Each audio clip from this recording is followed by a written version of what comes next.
আসসালামু আলাইকুম। আচ্ছা বলুন তো সবার বৈশাখের দিনটা কেমন কেটেছে? আমার তো বৈশাখের দিনটা খুবই সাদাসিধেভাবে কেটেছে। বৈশাখের দিন মানে যে ইলিশ মাছ খাওয়া লাগবে এমন কি কোনো কথা আছে? যার যেই সামর্থ্য আছে সে সেইভাবে বৈশাখ উদযাপন করতে পারে। এটা সবারই স্বাধীনতা। তো আজকে ঘরে মুরগির মাংস ছিল, তো ওইটাই আমি রান্না করছিলাম।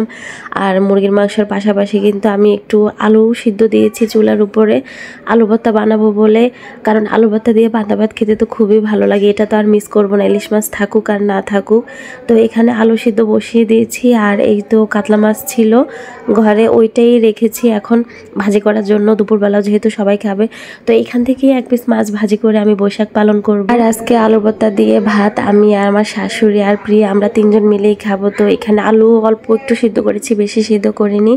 তো আলু সিদ্ধ হতে হতে এখানে আপনাদেরকে দেখাচ্ছি আজকে তরকারি রান্না করব। বাজার থেকে পুঁই শাক নিয়ে দিয়েছিল, পুঁই শাকগুলো একদম তাজা ছিল, তো ওইটাই আমি আপনাদেরকে দেখাচ্ছি। পুঁই শাকগুলো কুটে নিচ্ছিল প্রিয়া আর আমার একজন ফুফু শাশুড়ি মিলে। তো গরমের দিনে কিন্তু শাকের তরকারি খেতে খুব ভালো লাগে। কিছুক্ষণ পর আমার আলুটাও সিদ্ধ হয়ে যায়, আমি আলুগুলোকে ছিলে এই তো আলুগুলো এখন ম্যাশ করে নিচ্ছি ভর্তা বানাবো বলে। আলুর ভর্তাটা কখন বানাবো আর কখন পান্তা ভাত দিয়ে খাবো আমি তো খুব এক্সাইটেড ছিলাম। তো মাছও অলরেডি এক পিস ভাজি করে নিয়েছি, আর সবগুলো কিন্তু ভাজি করা শেষ হয়ে গেছে। এখানে কিছুটা পেঁয়াজ ভাজি করে নিচ্ছিলাম আমি ভাতের সাথে খাবো বলে।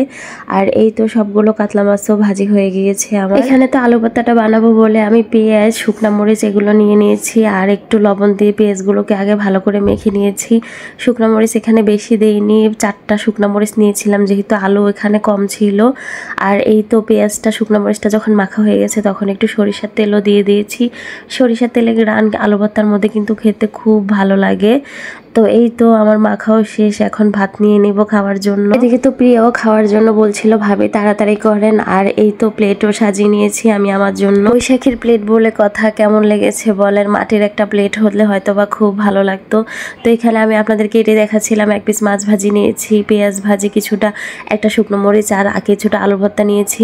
তবে আজকে পান্তা ভাত ঘরে ছিল না, সরি আগের ভাত ঘরে ছিল না। গরম ভাতের সাথে আমি পানি অ্যাড করে পান্তা ভাত বানিয়েছি।